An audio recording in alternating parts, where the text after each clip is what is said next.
Jairo, al menos yo no conozco a nadie que las haya hecho. La primera vez que lo oí hablar en Cartagena, en un congreso del Círculo Psicoanalítico del Caribe, quedé impactado con su discurso. Yo espero que ustedes también entiendan de qué se trata. No es una revolución, es una subversión. O sea, un caimán de aguja que cuando saca transforma cosas, pero al menos lo transforma a uno mismo. Yo lo voy a dejar con Jairo para que él nos cuente. No va a contar la anécdota del hospital. Yo le preguntaba a él, joda, ¿será que me dejas contar la historia de la subversión que pasó en un hospital donde llega un psicólogo? Primero tengo que contextualizarlos. Un psicólogo no es lo mismo que un psiquiatra. Y había pacientes psicóticos, o sea, locos de verdad, no locos de embuste.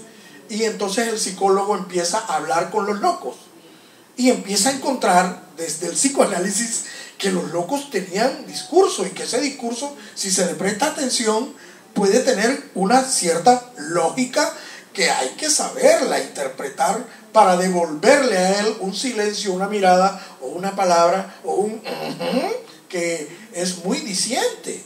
Parece que el psicólogo se encargó de hacer eso con los pacientes más desquiciados, más psicóticos, y prácticamente ellos empezaron a mejorar, y en parte de su mejoría decía, coño, pero no me dejes esa pepa, que esa vaina me traba, me jode y me deja todo tururato, hecho, yo no quiero esa vaina. Y entonces el psicólogo le decía, pero coño, sí, dile que no lo quieres, no te la tomes. Y entonces, no, los psiquiatras, eso es antiético, ¿cómo así? Vas a soñar esto. No, pero es que casualmente los que no están tomando las pepas están mejor. El premio que le dieron al psicólogo que hizo eso fue que lo sacaron a patadas del hospital y lo botaron. Se lo presento.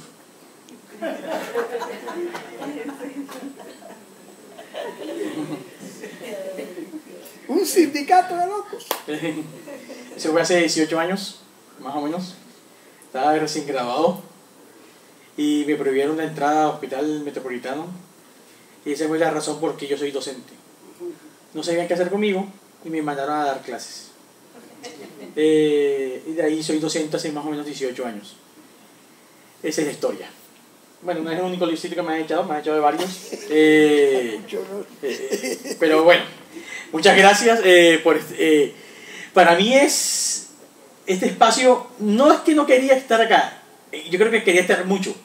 Yo creo que a veces las cosas que uno más desea cuando se acercan, como que uno sale huyendo o algo así. La cueva para mí es un lugar mítico, no sé, tiene los que me conocen algo. Saben que mi tesis de grado en psicología en el año 98 que me gradué fue análisis psicoanalítico de 100 años de soledad. Entonces, para mí, Gabriel García Márquez, y no solamente Gabriel, todas estas personas que están aquí alrededor en fotos, Álvaro Cepeda Zamudio para mí es un personaje maravilloso. Estar aquí para mí es un honor. Entonces yo creo que también era como un miedo de estar en el lugar que uno desea, algo así. Debe ser eso. Por eso, no. Sí. Fíjate que hay una escena en la última película esta del Gran Hotel, una que pasaron por ahí el año pasado, donde la tipa le dice al muchacho, ten cuidado con lo que deseas, porque se te puede cumplir. Le dicen, es que el deseo y el miedo están juntos porque a veces lo que más se desea es lo que más se teme. Agradecerte a ti porque, como yo dije, quiero mostrar el libro. Este libro salió hace un mes y medio. Yo vivo en Bogotá hace más o menos 14 años. Sí, vivo en Bogotá, trabajo allá, trabajo en varias universidades, hago clínica. Y para venir acá a Barranquilla, para mí era una apuesta, como una deuda que tenía. Hablando de las deudas, esta no es impaga, porque las deudas impagas saben que generan culpa y generan malestar y enfermedades. Bueno, estoy acá, gracias Pacho por estar acá, por toda esa gestión. Hoy me sorprendí de verme en el periódico. A mí casi no me gusta hablar de lo que hago, no sé, a mí me causa... últimamente estoy firmando, incluso aquí estoy firmando 2 videos, yo no los veo, no los puedo ver, no los soporto, pero bueno, en YouTube hay más o menos unos 40 videos ya de conferencias y clases que vengo dando hace más o menos 2 años. Bueno, Este libro, yo no sé por qué me acordé ahora de Estanislao Zuleta. Zuleta practicó psicoanálisis y era marxista, odiado por los marxistas y odiado por los psicoanalistas. Yo no sé ¿por qué me acordé de Zuleta? A los psicoanalistas algunos puede ser que no les guste mucho estas cosas que uno hace con el psicoanálisis. Comienzan a decir, ¿cómo así que tú comienzas a utilizar la teoría psicoanalítica para hablar de... Ahí hay una foto incluso de mi alcalde, donde yo vivo, que es de Peñalosa. Estaba, no sé en qué página está, que con el editor duramos varios días pensando, ¿será bueno sacar esa foto ahí? ¿Y si nos demanda Peñalosa? Pero bueno. Entonces, ahí está. Y la pregunta es, ¿y por qué elegimos a Peñalosa? Esa pregunta no se puede contestar racionalmente. Lo mismo que no se puede contestar la pregunta, ¿por qué hay gente que quiere a Uribe Vélez en Colombia? Son preguntas que van más allá de la razón. Uribe Vélez es un desastre. Es decir, pero hay gente que lo quiere. Es la misma respuesta porque alguien quiere a la pareja que la maltrata. Es la misma. Es decir, hace unos días me llamaba la atención que este expresidente, hay que llamarlo así porque es un expresidente, aunque él se crea presidente todavía, menos mal que en Colombia no hay monarquías, supuestamente, me llamaba la atención que decía con un acto de cinismo ya que raya en hijo de putez, que gracias a él las horas extras es de las 9 de la noche, cuando él mismo firmó el decreto que era hasta las 10 de la noche. Pasó de 6 a 10 de la noche y ahora nos descuenta un día y tenemos que agradecer. Es como si alguien le prestara a uno 1.000.000 de pesos y me devuelve 100.000 pesos y tengo que dar gracias. Porque me devolvió 100.000. Se le olvidó que me debe 900.000. Pero bueno. Pero lo peor no es que él me pida las gracias, es que yo se las dé. Ese es lo peor todavía. Entonces, esto me lleva a pensar, así como uno atiende pacientes en la clínica individual, que escucha historias muy lógicas, así es nuestro contexto político. ¿Por qué pongo la imagen de Peñalosa? Peñalosa en la primera alcaldía casi lo sacan a patadas en Bogotá. Le habían hecho página 69. Sí, le habían hecho una revocatoria. Peñalosa salió con los peores índices de un alcalde elegido popularmente en Bogotá. Y uno diría, bueno, está bien que se vaya ese tipo tan malo. Lo peor es que lo eligieron otra vez. Sale elegido. Eso no hay una respuesta racional para eso. La única respuesta es el psicoanálisis. Eso yo le digo a veces a los estudiantes. El problema de la psicología, nuestra psicología colombiana, es que es demasiado racional. Lo mismo que nuestra política. Es demasiado racional. Aparentemente. Solamente puede haber unas respuestas que el psicoanálisis te las da. Eso no es racional. Así como cuando tú eliges la peor pareja y sufres con esa pareja, así también eliges a tus gobernantes. Y esto es lo que me llevó a hacer este libro, Polis y Psique. La política está muy relacionada con el psiquismo, con nuestro psiquismo. Esa famosa frase que nosotros tenemos los gobernantes que nos merecemos, es cierta. Si nuestros gobernantes son corruptos, es porque nosotros, no es que seamos corruptos, nosotros tenemos algo de eso. Algo nos llamó para elegirlos. Si nuestros gobernantes son unos HPs, así somos nosotros también, algo de nosotros también nos constituye. A ver, es que vamos a elegir buenos gobernantes cuando nosotros somos un desastre, eso no se puede. Eso va contra la lógica. Bueno, una lógica que va más allá de lo razonable. Eso somos, estamos constituidos de eso. Entonces yo creo que el psicoanálisis, la teoría psicoanalítica que está rechazada en Colombia, cuando Pacho aquí está hablando de psicoanálisis, no es que sea algo muy bienvenido en nuestro contexto. El psicoanálisis es rechazado en las facultades de medicina, en las facultades de psicología, en las facultades de economía, en las facultades de administración. Y uno diría, ¿pero por qué tanto rechazo contra el psicoanálisis? Es que parece que el psicoanálisis dice una verdad que a nadie le gusta escuchar. Y el problema es que nosotros no somos muy dados a esas verdades. Nosotros preferimos que nos sigan endulzando el oído, un autoengaño o algo así. Y así vivimos supuestamente mejor. Toca lo óptico, no lo ontológico, lo óptico.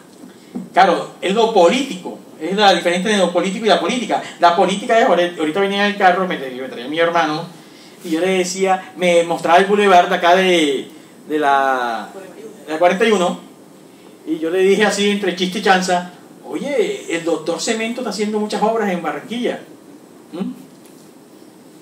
¿Ustedes sabrán quién es el doctor Cemento? O el doctor Concreto, lo podemos llamar también. Y sí, me imagino, claro, y la ciudad necesita concreto. Pero yo le contaba, yo a veces a mí me mira feo en muchas reuniones porque yo le cuento lo malo. Oye, ¿sabes qué puesto ocupa Barranquilla en inequidad en Colombia? Yo tengo las cifras. Barranquilla es la cuarta ciudad de Colombia con más inequidad. En un país que somos el cuarto país más inequitativo del mundo. ¿Eso qué quiere decir? Que Barranquilla será de las ciudades capitales del mundo más inequitativas que hay. En el mundo. ¿Qué significa inequidad? En Barranquilla hay una clase dirigente que son unas 10 familias que gobiernan y mandan en todo. Eso no puede existir. Casi queda una sola. Bueno, una con 9 alrededor. Una nueve que viven de la esa. Hoy en un chat que tengo ahí en WhatsApp con mis compañeros del colegio, ellos dicen muchas cosas, pero yo les dije, oye, ustedes que son tan junioristas, ¿por qué en verdad no hacen un golpe de estado a los dueños del Junior? ¿Por qué el Junior no es de... En verdad, si el Junior fuera una... que todos los barranquilleros, los que quieran, sean socios de un equipo y elijan su propia junta directiva.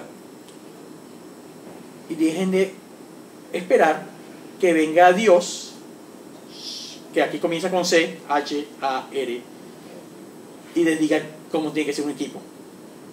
¿Por qué? Ese tiene que ver con el tercer capítulo que tanto te gustó, aprender a vivir sin amos. Pero para aprender a vivir sin amos hay que responsabilizarse sobre uno mismo.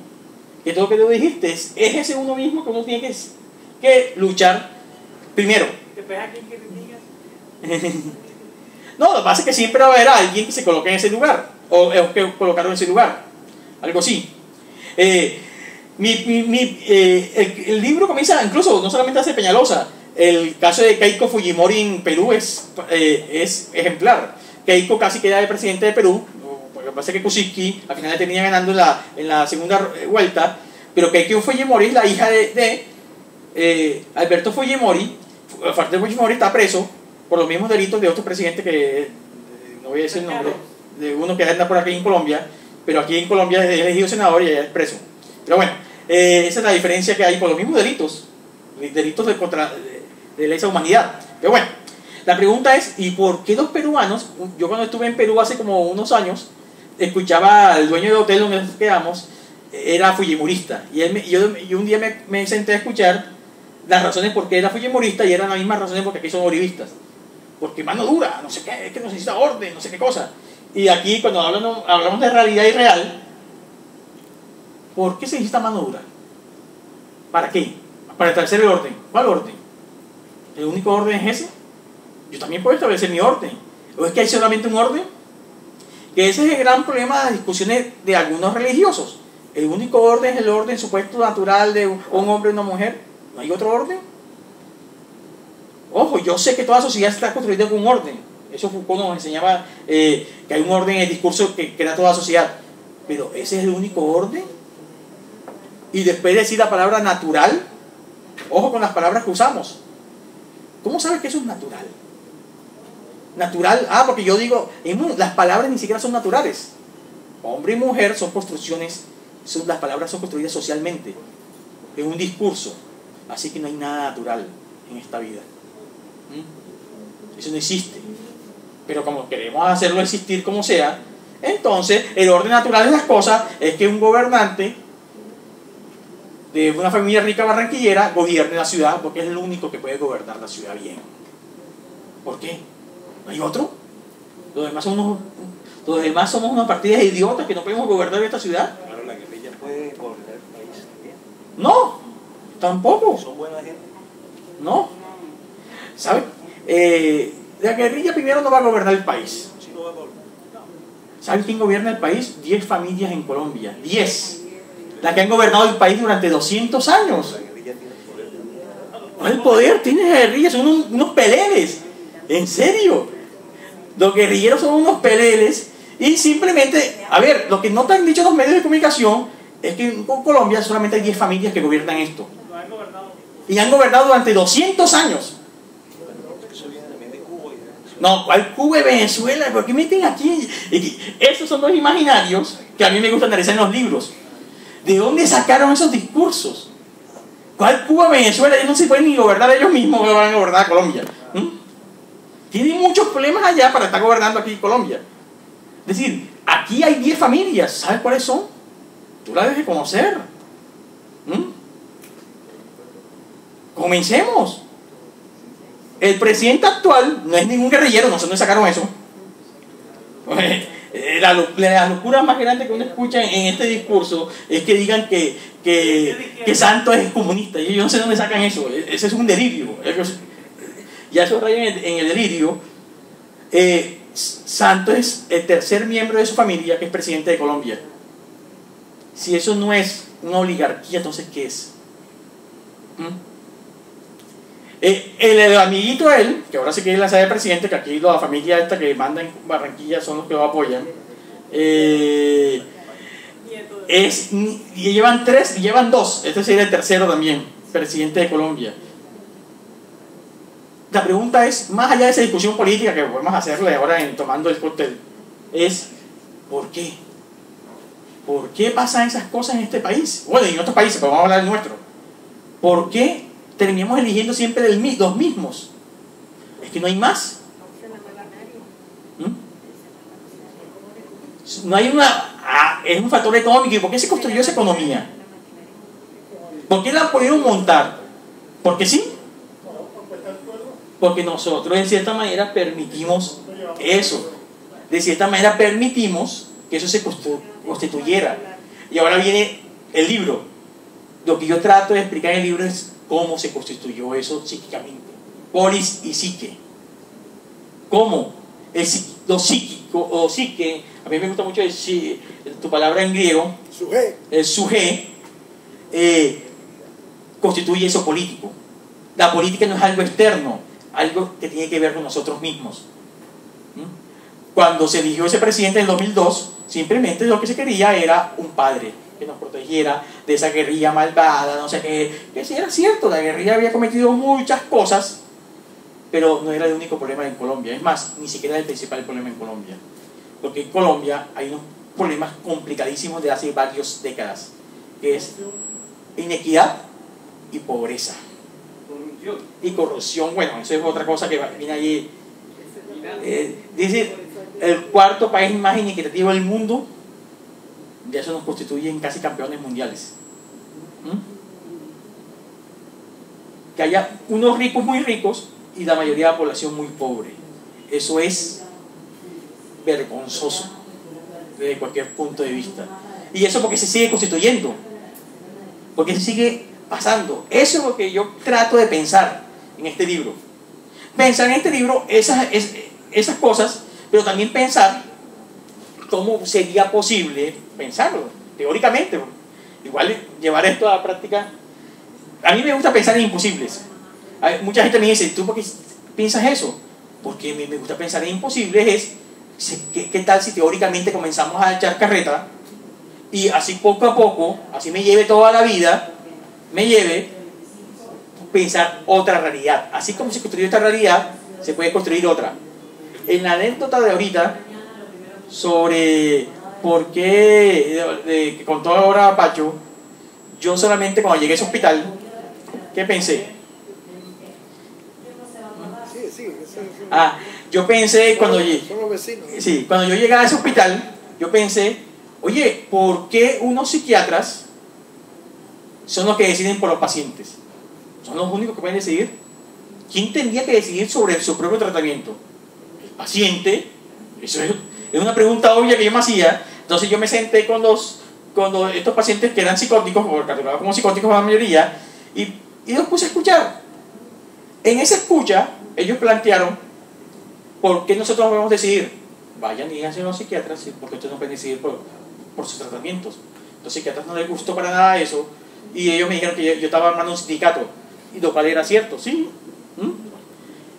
No, yo no lo pensé en ese momento como un sindicato, pero sí. Como el de Jack Nicholson, Claro. Atrapado sin salida.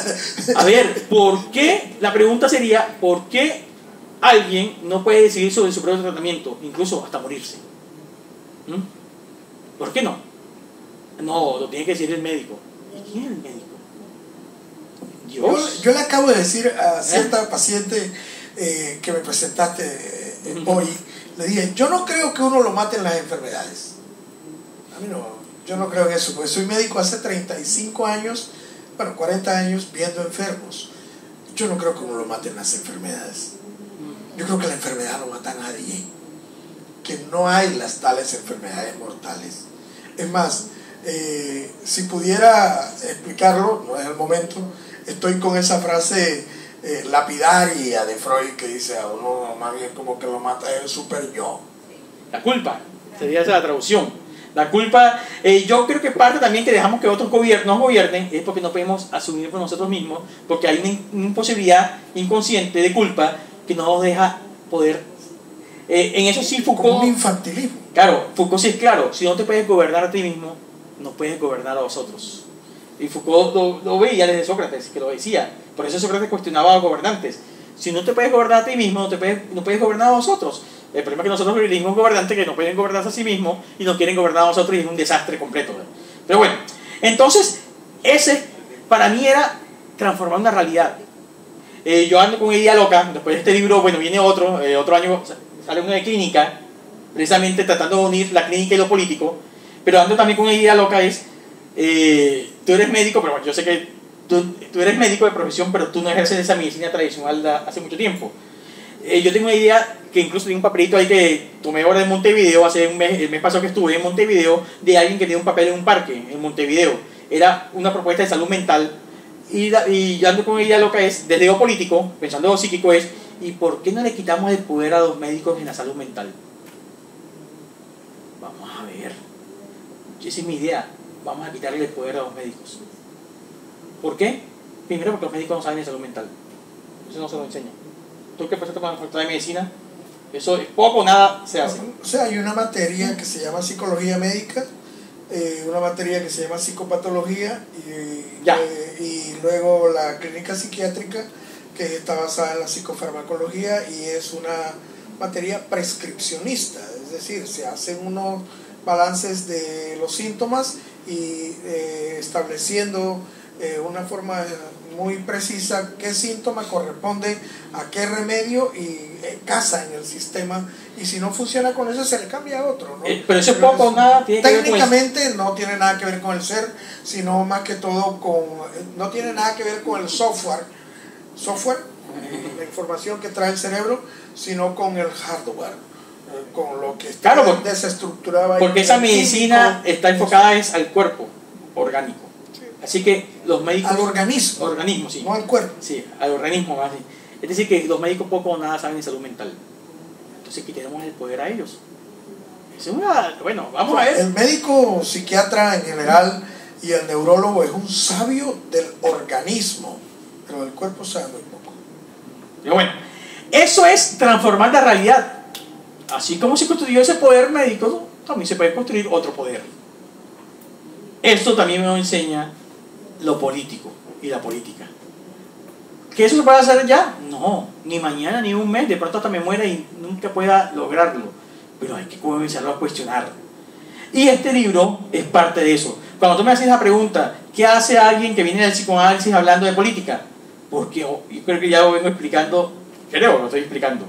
Es porque lo político, la polis, que tú hablaste, la polis se constituye desde ese psiquismo. Eso es.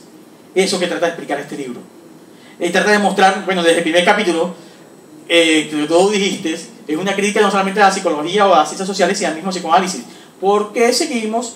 Ayer le decía a alguien en Bogotá, me preguntó, hace como unos días, yo estuve en una conferencia de un español, y yo no sé por qué estos europeos, cada vez que vienen, estos gringos, cada vez que vienen a dar una conferencia, nos quieren evangelizar. Cuando digo evangelizar en cualquier sentido, nos quieren decir cómo es la ciencia, cómo es la manera de ver del ser humano, nos quieren decir todo. Y yo siempre les pregunto, yo últimamente cada vez que voy a una conferencia de un europeo, de un gringo, les pregunto, oye, primero nos tienes que pedir disculpas. ¿Por qué? Por todos los asesinatos que hicieron. Es decir, por lo menos mínimo, yo creo que está como un acto de bondad. Cada vez que venga un gringo europeo a dar una conferencia acá, nos tiene que pedir permiso. 2, disculpas. ¿Por qué? Por todos los actos de siglos que cometieron atrocidades acá. Y tercero, pedirnos permiso a ver si nos queremos que lo escuchemos. Pero eso no pasa. Y llega alguien y tenemos que abrir las puertas por todo lo que digan, solamente porque son ellos. Pero, ojo, pero tampoco son, no hacen un acto de reciprocidad y no nos invitan a nosotros allá a dar conferencias. Miren cuántos colombianos o latinoamericanos van a dar conferencias en las universidades europeas o gringas. Eso casi nunca pasa. Yo creo que es hora, pero ese no es el problema de ellos, el problema sigue siendo nuestro. Es que ese es el discurso de la ilustración, que es el discurso del colonialismo. Entonces yo creo que el primer capítulo habla de eso, y es hora de comenzar a pensar unas prácticas psicológicas, psicoanalíticas, bueno, de cualquier disciplina, desde nuestro contexto. Yo no hablo de un psicoanálisis latinoamericano o colombiano, hablo de un psicoanálisis en Latinoamérica. Esa palabra en es, vamos a comenzar a pensar nuestros propios problemas. Y no solamente en psicología, también en economía. Hoy veía, cuando venía en avión para acá hoy, veía que Macri en Argentina tiene unos problemas gravísimos, porque por Macri, que es un puesto por las lógicas neoliberales del Fondo Monetario Internacional y del Banco Interamericano de Desarrollo, parece que no le están saliendo las cosas bien. Y ya le dieron una orden de por allá que tiene que despedir más gente. Y Macri ya no sabe a quién despedir más. Esto es superyódico, esto es psicoanalítico. La única manera de explicar esto es: entre más obedezcas los mandatos de esos entes, más te van a exigir. Es decir, si tú comienzas, te dicen despide hoy 20, tú despides los 20 y mañana te van a decir 20 más y 20 más, y mañana te van a decir 40 más y 40 más, y nunca van a estar saciados, porque siempre va a haber gente a que despedir hasta que no haya nadie. Algo así. Ese es el problema. ¿En qué se parece eso a la homosexualidad? No entendí la pregunta. ¿En qué se parece ese comportamiento a los comportamientos homosexuales? No en el sentido de que nosotros cuestionemos la homosexualidad como decisión del sujeto, sino que, si lo decimos en palabras castizas, ¿por qué este pueblo es tan marica?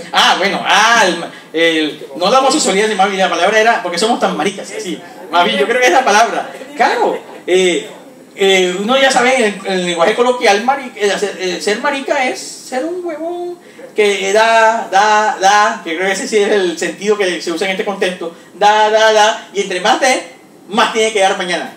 Y si da 500, mañana tiene que dar 1000, y pasado mañana 1500 y 2000. Y eso tiene una aplicación psicoanalítica, por eso es que el psicoanálisis es tan importante. Porque el super yo, que es un concepto psicoanalítico freudiano, nunca se sacia. Y entre más le des, más te pide. Es lo paradójico de todo esto. Entre más le des, más te pide. Es decir, si tú renuncias a 5 pesos, mañana te va a pedir 10. Y si renuncias a 10, mañana a 20. Así sucesivamente. Entonces yo le veía en la foto a Macri, que es un empresario, eso es lo que le gusta de los discursos empresariales, que es otro cuestionamiento. Macri como que cumplió todo lo que dijeron el Banco Interamericano de Desarrollo y el Banco Mundial y el Fondo Monetario Internacional, y le dijeron, no señor, todavía le falta más. El problema de Macri es que hay elecciones en octubre en Argentina para el Congreso y no sabe qué hacer porque está en el borde. Si sigue despidiendo más gente, ¿sabes qué va a pasar? La gente va a comenzar a hacer más protestas. Y si no despide más gente, tiene allá